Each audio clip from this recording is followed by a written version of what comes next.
Bom dia, boa tarde, boa noite a todos os nossos ouvintes.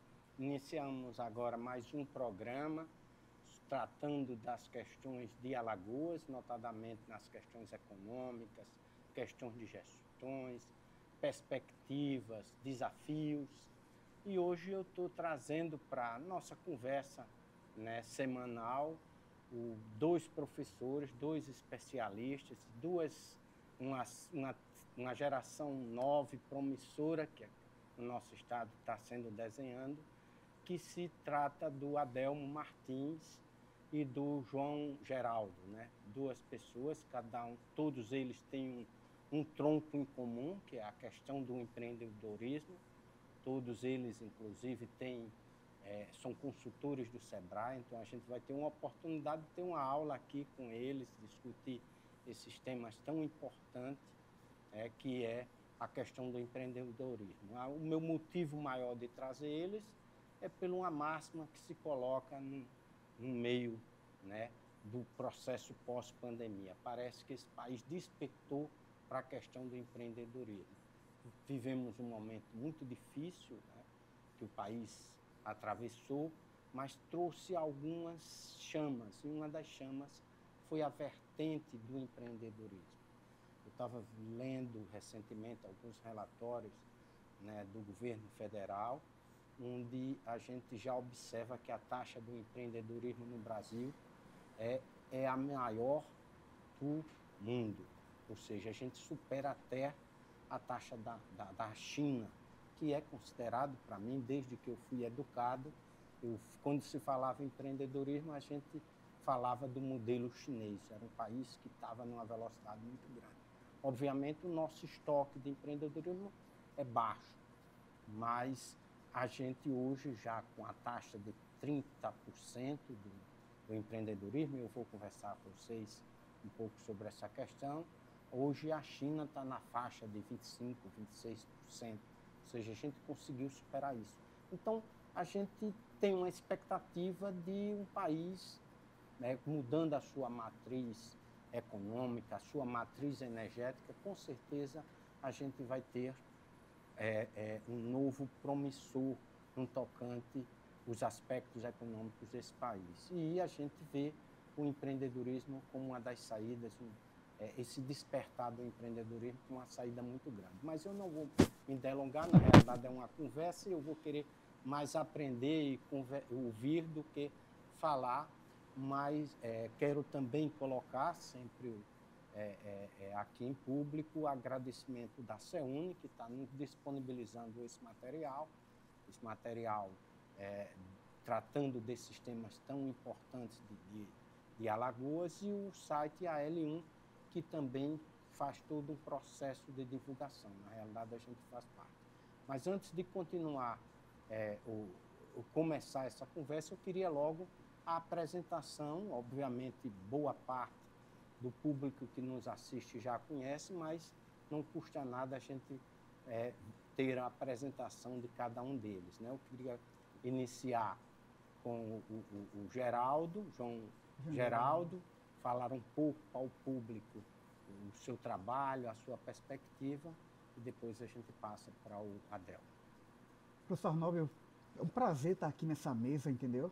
Acho que essa mesa aqui, né, a gente tem aqui duas sumidades, né, de peso aqui de Alagoas, com seus saberes, com seu conhecimento, com a transmissão do conhecimento, né? Eu sou consultor, né, tenho uma empresa chamada Gestotos, sou professor também, né? Acredito muito na transformação da sociedade a partir do empreendedorismo. E a partir do empreendedorismo e da educação, a gente vai transformar a economia brasileira, lagoana, Maceió, né? E é um prazer aqui a gente estar debatendo isso, que eu acho que quanto mais falarmos sobre esse pezinho, um dos pilares que eu acredito, né, a gente vai transformando a nossa sociedade e discutindo esse contexto muito legal, muito bom, e é um prazer estar aqui. A satisfação de estar aqui, né? Até eu sou suspeito de falar do professor Arnaldo, que foi meu professor, né, meu mestre, E o Geraldinho, a pessoa que, Geraldinho pela intimidade que nós temos, né? Uma pessoa assumida na área de tecnologia, e trazer um tema tão palpitante quanto esse, ou seja, unir a parte de empreendedorismo, né? Economia solidária, com a parte também de logística, né? Porque a gente está falando aqui de fluxo, entender como é que move a economia, tanto em Alagoas como também, né, no mundo, mas sempre naquela pegada de dar o seguinte, o que a gente tem aqui, quais são os bons exemplos que nós temos aqui de práticas na área mercadológica, né? Na área de negócio. E eu, quando profissional da área de logística, né, me dediquei a essa área, já bebo dessa fonte profissionalmente há 23 anos, né, mas tem 2 anos que foi de muita aprendizagem para poder ingressar nessa área. Então, eu já tive a oportunidade de ver experiência na área de logística, tanto nos Estados Unidos como também na Alemanha. E no próximo ano estou indo para o Japão, vou passar 13 dias, em outubro do próximo ano, praticamente para buscar capacitação, conhecimento e, sobretudo, para tornar esse conhecimento em algo prático, né? Então, também sou consultor, né? Tenho uma empresa 2DMX, justamente com outro sócio, e temos já uma atuação na área de inteligência de negócio, na área também de logística, e também um parceiro que a gente tem de primeira ordem é o Sebrae, tá? Eu sou consultor também do Sebrae, e como também professor universitário aqui em Alagoas atuo, mas sempre nesse componente de fazer a interligação, academia e mercado. Então, esse é o componente da gente, o que nos move, é trazer aquele conhecimento de mercado, levar para a academia e também para ver essa reciprocidade, mas, sobretudo, para ver também esse autoconhecimento e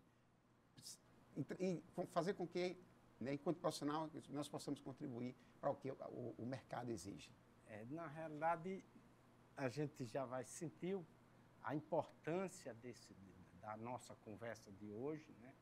E por ter pessoas que estão na militância, estão na ação direta do empreendedorismo, até porque a gente tem visto ultimamente uma mudança de parâmetro e de visão de desenvolvimento. Eu, pelo menos, quando iniciei assim, a gestão pública, a gente sempre teve uma visão que o Estado era o grande empreendedor, claro.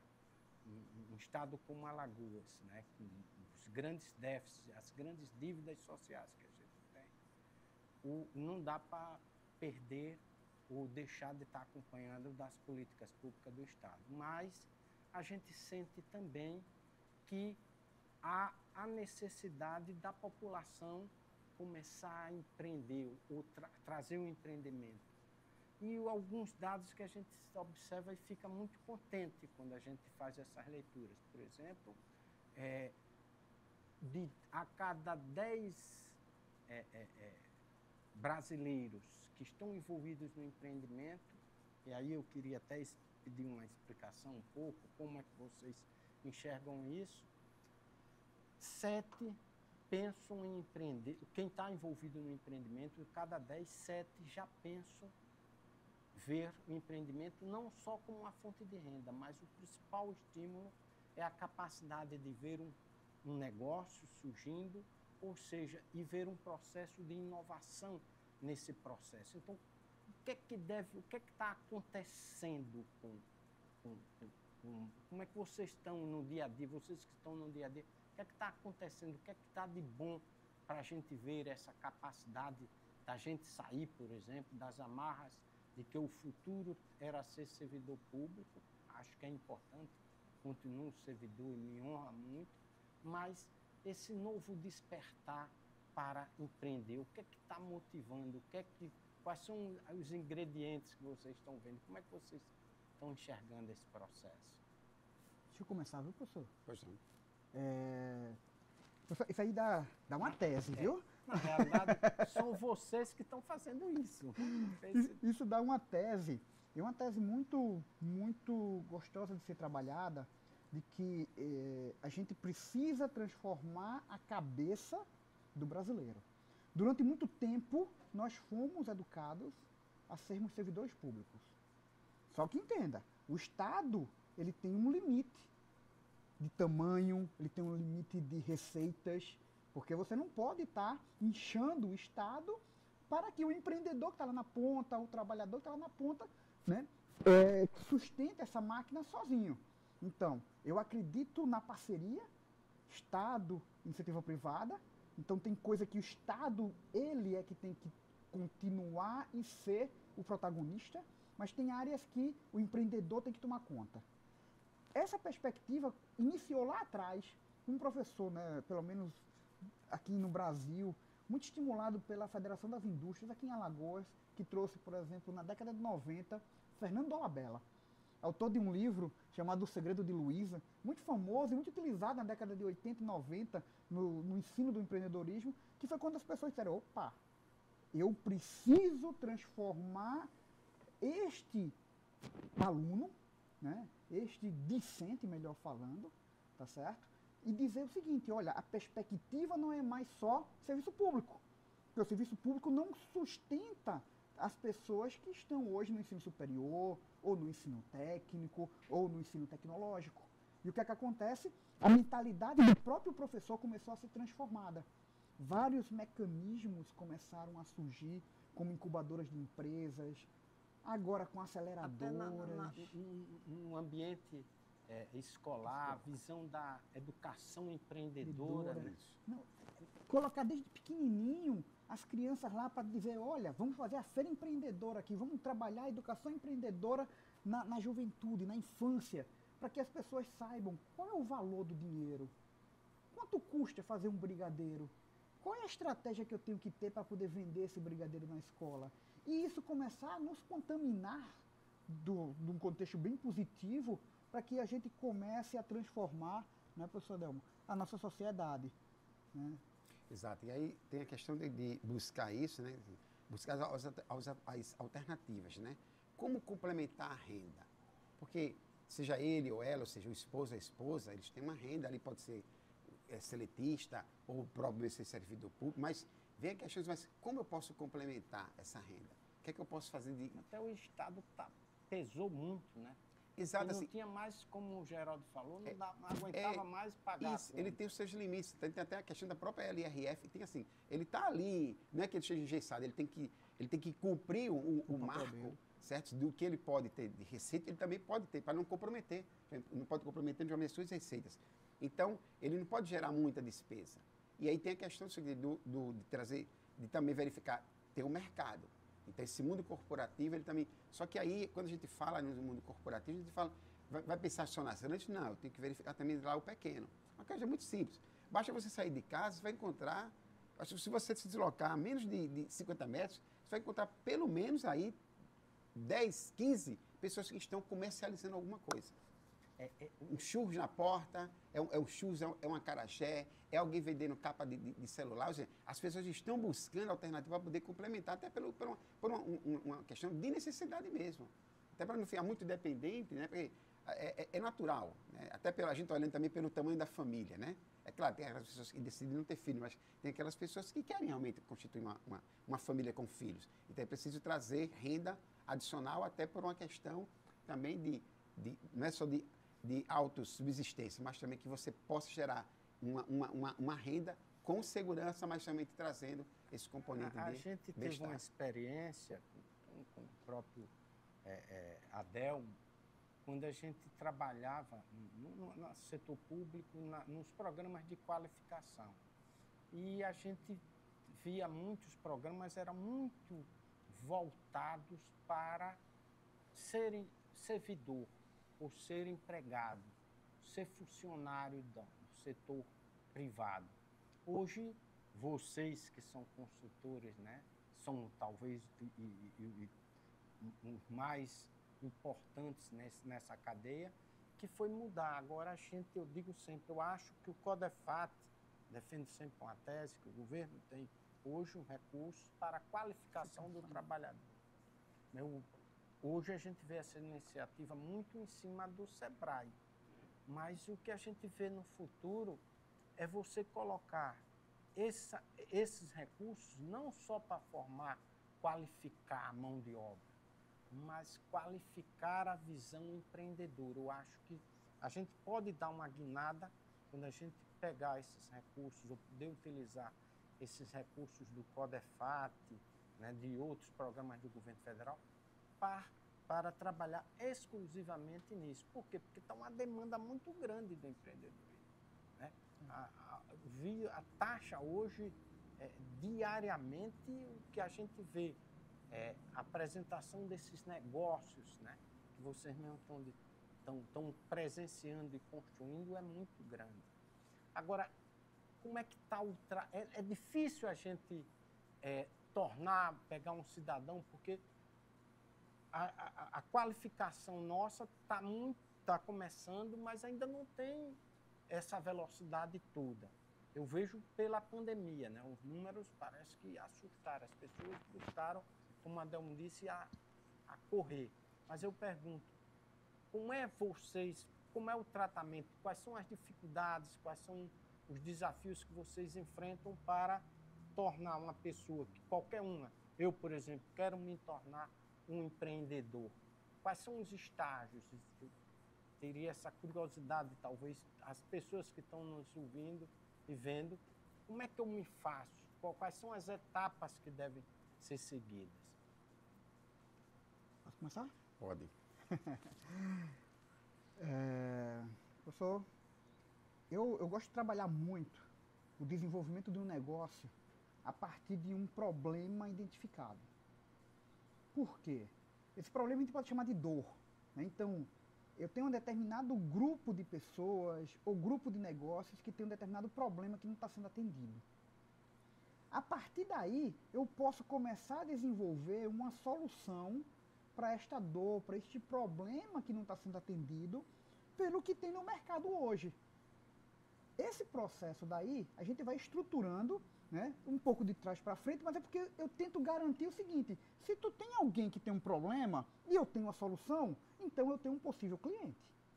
A partir desta perspectiva, a gente precisa agora organizar a empresa, organizar a ideia, colocar no papel, construir um plano de negócio. Não precisa ser um plano de negócio de 300 páginas, não. É colocar no papel de forma simples o que eu vou fazer, como vou fazer, para quem eu vou fazer, quanto vai custar. Com essas perguntas respondidas, a gente depois começa a destrinchar esse plano, né? Aí a gente vai pensar no marketing, vamos pensar na estratégia, vamos pensar no financeiro, vamos pensar na logística, vamos pensar como é que a gente vai chegar no cliente, como é que o cliente vai chegar na gente, tá? Como é que tudo isso vai estar operando? Então, isso daí, colocar no papel é fundamental, porque por enquanto que tiver na cabeça é muito ruim. A gente pega, assim, quando a gente está dando consultoria para quem quer abrir um negócio, aí a gente vai ver muita gente que tem vontade e é empreendedor nato. Nasceu empreendedor. Mas tem gente que precisa desenvolver. Então, eu acredito na educação empreendedora. Porque as pessoas podem pensar, é tão difícil ser empreendedor, é desmistificar isso. Com certeza. Porque as pessoas, quem está no outro lado, estão, eu quero, mas é difícil. A gente tem muitas ferramentas no mercado.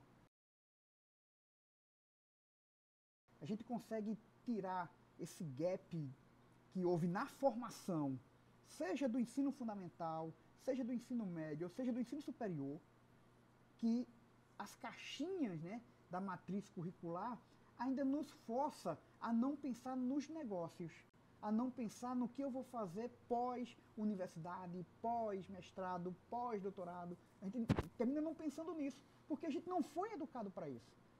Mas eu preciso trazer todo esse ferramental para a escola. Aí, a partir daí, explorar um Canvas, um Business Model Canvas, explorar um plano de negócio, explorar depois um plano de ação. Né? Eu preciso traçar uma meta. Olha, eu vou aplicar uma pesquisa de mercado. Eu quero entender melhor. Explorei, testei, volto e vai fazendo e a gente vai... E vocês estão toda essa infraestrutura, né, necessária para eles serem atendidos, é isso? Então, eu acho que a gente não pode ficar tendo uma ideia, tendo uma demanda insatisfeita, Adelmo, não é tão problemático a gente tornar-se empreendedor. Não. Agora, assim, existem os cuidados que são naturais do processo, né? E, assim, as pessoas elas têm um gatilho. Assim, eu vou fazer um recorte aqui, quando o Estado estabeleceu lá o PDV. Então, estabeleceu o PDV para o setor público, no caso, o Estado promoveu isso, né, o governo do Estado. E as pessoas eram assim, ok, eu vou fazer o que agora? Eu estou com dinheiro, o que é que eu vou fazer? Eu vou colocar um negócio. Tá, mas qual negócio? Não, eu vou vender alguma coisa. Eu vou produzir alguma coisa. Sim, mas com que base? O que você vai comercializar? Tem algum agente do outro lado dizendo, eu quero? O que você vai produzir? Tem alguém dizendo do outro lado, eu forneço? Então eu sempre gosto de olhar o seguinte, que não é só tá no campo da intenção, mas você também sustentar aquilo que você está pretendendo fazer.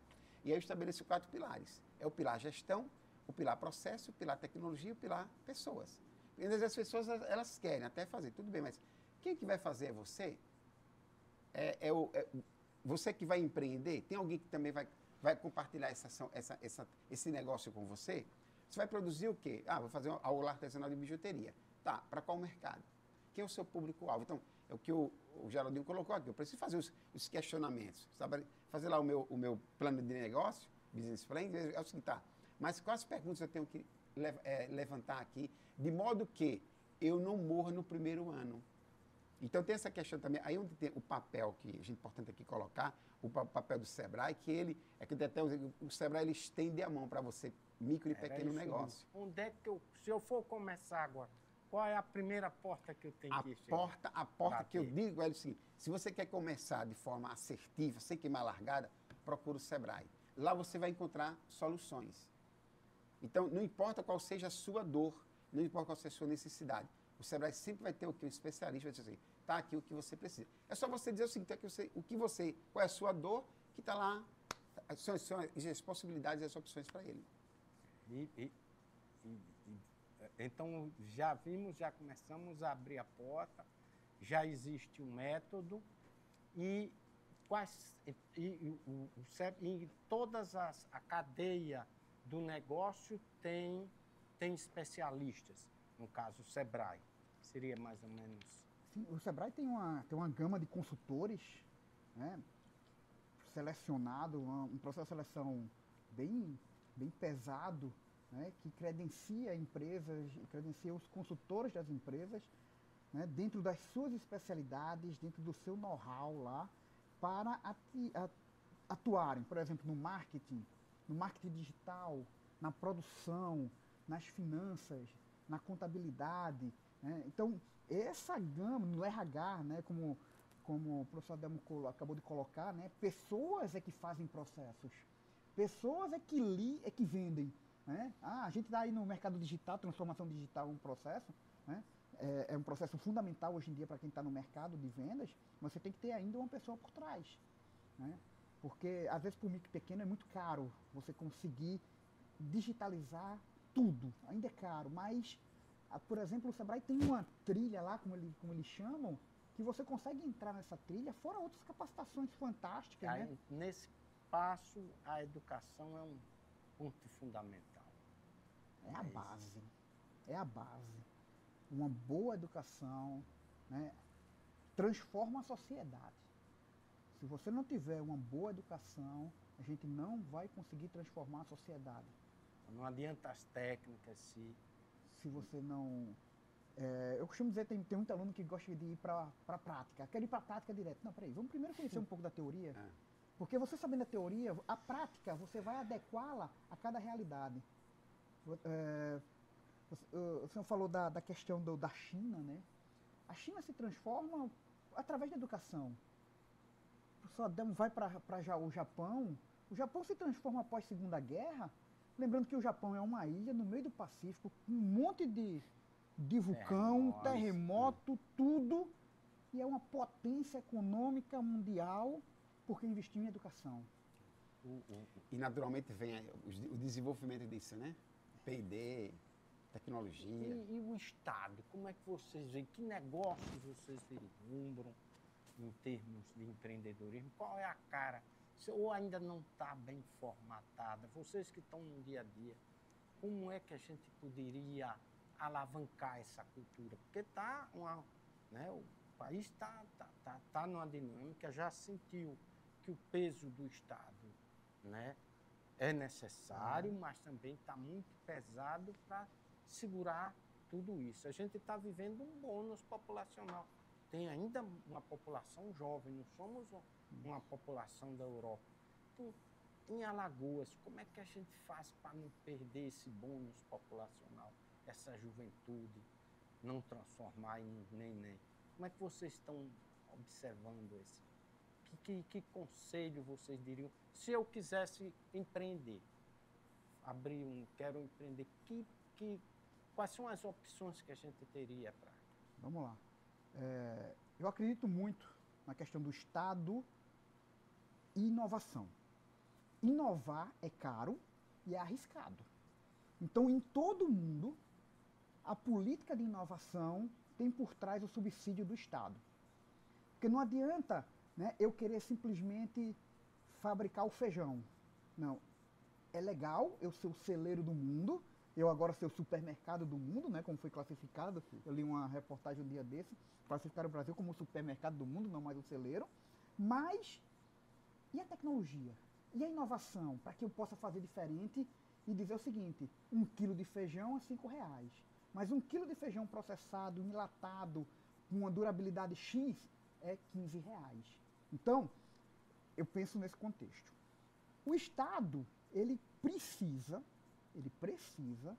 continuar apoiando a pesquisa científica na universidade e fazendo com que essa pesquisa possa chegar ao mercado através de novos produtos, novos processos, novos negócios. Aí a gente já tem um arcabouço legal interessante, a lei de inovação, que protege, por exemplo, um professor que tem DE, dele se afastar para poder desenvolver um produto, um serviço, e pegar aquilo dali e depois fazer o que a gente chama de spin-off. Né? Então traz aquilo, cria uma empresa e a partir daí você começa a comercializar. Essa divisão é importante. Você continuar investindo em editais, certo? Centelha, a FINEP, né, via governo federal, que lança lá alguns editais de fomento, de apoio ao desenvolvimento industrial. Então, a gente precisa que o Estado esteja por trás, colocando dinheiro, não é colocar o dinheiro por colocar. Meta, objetivo, produto, o que é que vai ser desenvolvido e até quando. E acompanhar, né? E viabilizar a comercialização. E adquirir. O Estado é um grande comprador.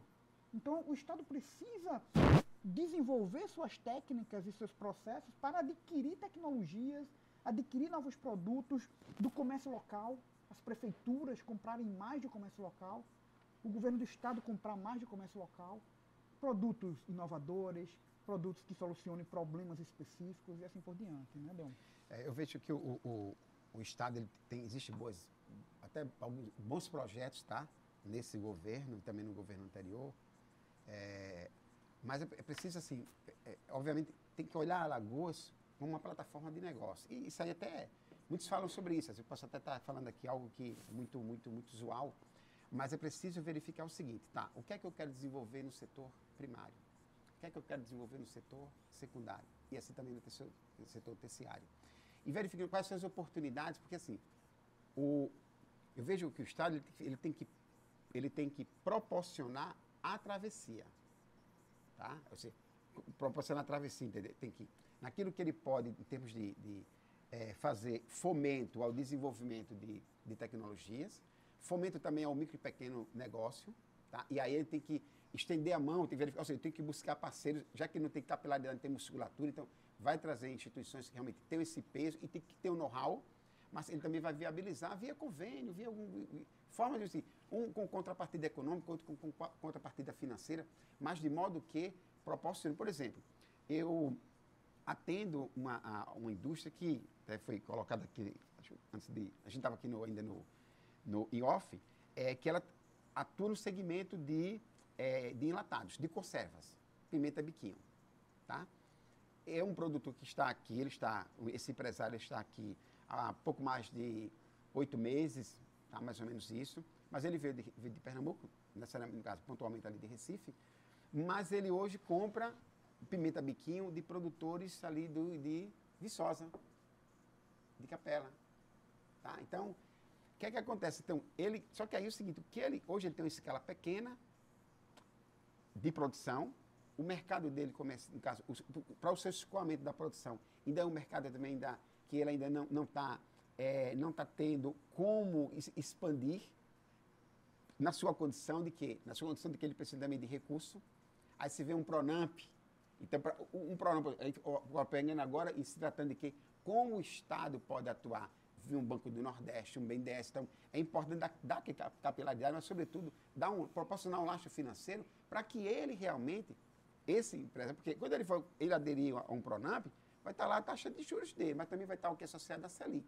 Então, além da taxa de juros que ele paga ao ano, 6% ao ano, mas está somado que ainda Selic. Então, tem que encontrar mecanismo. E aí, quando a gente verifica instituições como o Banco do Nordeste, tem lá o Crédito Amigo, que é uma reprodução do banco do banqueiro lá dos pobres, né? O Banco do Povo, né? Banco do Povo, onde ele proporciona justamente na Índia, proporciona justamente isso. Então, entendeu que ali você tem potencial. Do mesmo modo, a gente olhando outros segmentos também que tem informalidade também. Por que existe informalidade?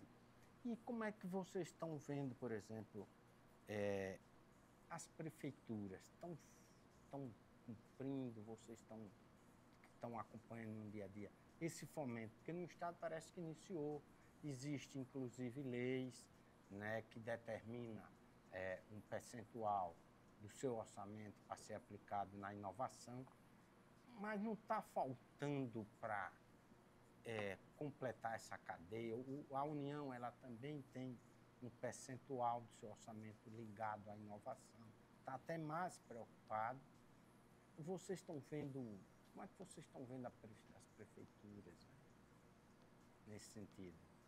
Eu, até complementando o que o Adelmo estava conversando, aqui dialogando conosco, tem mais um ponto aí, que entra a prefeitura, entra o Estado, entra o governo federal, que é um processo que a gente precisa de desburocratizar.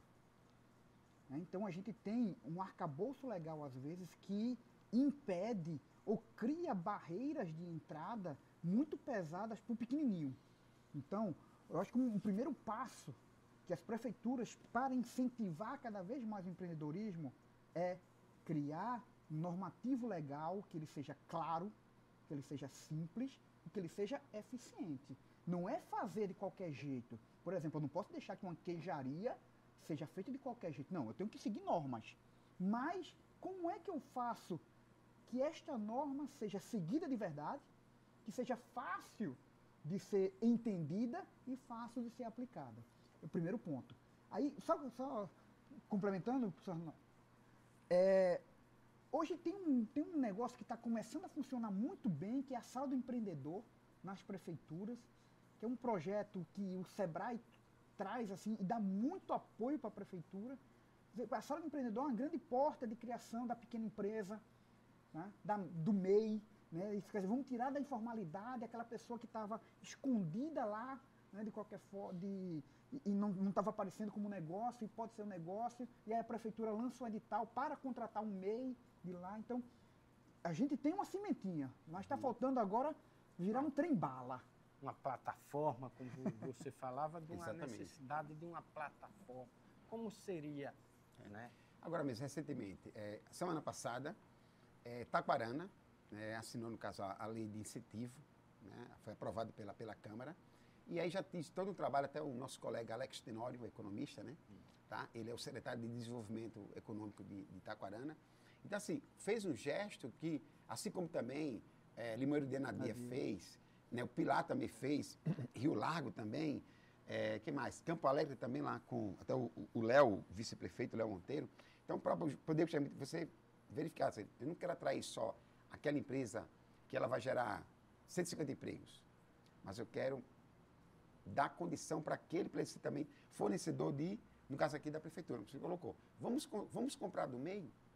Vamos garantir até para a merenda, vamos ter projeto mesmo da prefeitura, do caso do governo, com relação às compras governamentais para a merenda escolar. Então, vamos adquirir também, porque você gera o quê? Você, dentro dessa plataforma, você identificar o que é, porque eu não gosto muito de usar o termo de vocação local. Não, a gente tem que, na verdade, pensar numa plataforma de negócio. O que é que eu tenho que posso positivar, posso alavancar negócio para... E até é a questão de você fazer o seguinte, é como, você falando da sala do empreendedor, né? Como tem também antes a questão das rodadas de negócios efeitos que tinha. Porque você é a política da proximidade. Política da proximidade do município com quem? Com o seu público empreendedor, independente do seu tamanho, mas fazer com que ali você gere, que o dinheiro circule ali dentro. Circule ali mesmo. E aí quando a gente fala assim, a influência econômica no município tal. E vocês né? E a gente verifica um isso. trabalho muito bom.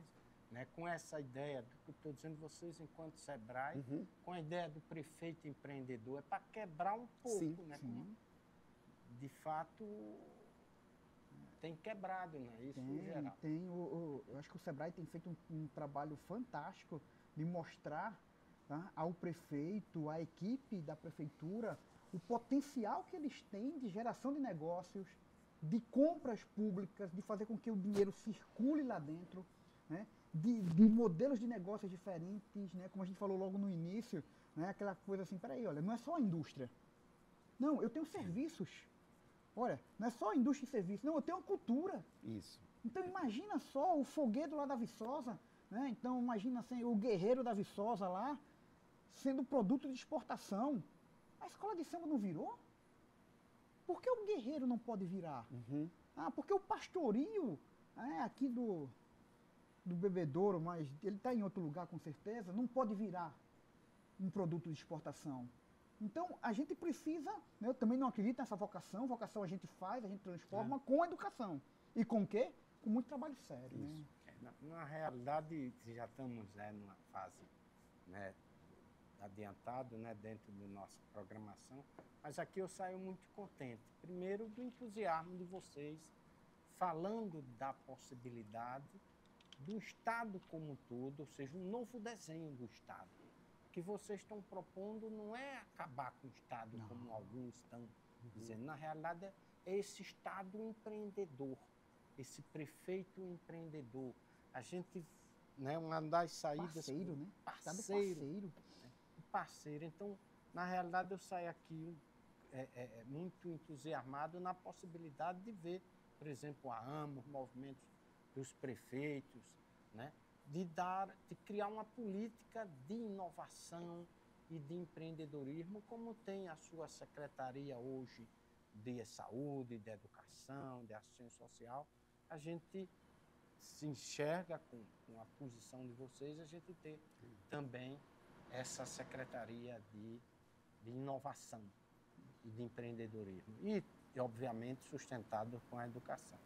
O tempo, vamos ter que conversar um pouco, principalmente vocês estão abrindo um tema aqui de inovação, que eu queria me delongar um pouco mais, mas o nosso tempo já se esgotou. Eu queria agradecer a participação de vocês nessa discussão. Acho que o objetivo desse programa, desse podcast, é justamente despertar para as pessoas que é possível a gente ser um agente econômico. Não só posso participar da economia apenas como agente público. Eu posso ser um agente transformador da sociedade. Então, queria agradecer tanto o Geraldo como o Adelmo, né? Adelmo, e foi uma grata surpresa trazer o Geraldo. Eu já conheço o Adelmo de outros carnavais, né? Sempre foi, nunca mudou esse perfil. Mas foi um prazer muito grande vocês nos enriquecerem com essas contribuições e essas reflexões. Eu que agradeço pelo convite, pela parceria do Adelmo. O Adelmo é um parceiro, profissional competentíssimo, né? Assim como o senhor, professor. Não, o voo de você vai ser pescado mais vezes. Né? Vocês dois não terminam a contribuição. Isso daqui, eu acredito muito nisso, nessas novas mídias, na nova forma do conhecimento, do saber, dos dados chegarem nas pessoas. E eu complemento a sua frase de que nós somos agentes políticos de transformação. A política não pode ser vista como algo ruim. Ela é boa. Se a gente não participar da política, a gente não transforma. Então a gente precisa chegar no vereador, chegar no deputado e dizer, olha, cadê a lei de inovação? Vamos atualizar. Cadê o processo lá de compra pública? Vamos fazer. Então, a gente precisa ativar a nossa sociedade para não demonizar a política, não demonizar a economia, e sim trazer todo este processo para dizer, olha, a nossa sociedade, ela trabalha, ela é guerreira, porque o brasileiro, o alagoano, ele é muito guerreiro. E a gente faz, tá? A gente faz e os dados estão melhorando. Né? A gente pega o IDH, nos últimos 20 anos, melhorou. A educação está melhorando, a saúde está melhorando, a renda vai precisar melhorar, mas melhora com empreendedorismo. E aqui, eu acho que a pauta ela foi instigada, né? E assim, toda uma provocação aqui positiva. E aqui a gente tem oportunidade também de colocar luz em um público que às vezes as pessoas não olham muito para ele, é aquele que está na informalidade. Mas ele não está na informalidade porque ele quer. Muitas vezes pela falta de conhecimento. Você falou da questão da educação. Então, é preciso que há ganhos. Vamos olhar, como é que eu quero olhar o copo? É meio cheio ou meio vazio? Então, vamos olhar de forma que eu vou olhar o copo meio cheio. Tem-se muita oportunidade. Eu já cumpri uma etapa, só que, na verdade, agora dá continuidade. Então, esse programa, esse podcast hoje, ele vem colocar a luz no caminho de modo seguinte, eu já sei agora onde eu posso buscar conhecimento. Eu já posso agora, verificar alguns sinais onde eu me dirigir para a área de empreendedorismo, conhecer mais a questão normativa, de legislação, conhecer mais sobre outros temas também, como você já esteve aqui falando de energia também, de matriz energética também, como você teve aqui também como o Rafael, mas que as pessoas comecem a verificar o seguinte, que existe sim uma ferramenta que ela proporciona o quê? Abrir os olhos, um descortinamento. Então, eu agradeço aqui pela oportunidade. Geraldo é um parceiro de primeira hora e você, professor, minha admiração é eterna, você sabe muito bem disso. E estou aqui realmente para colaborar e ser um agente também multiplicador, assim como todos nós atuamos. Muito obrigado. Obrigado a todos.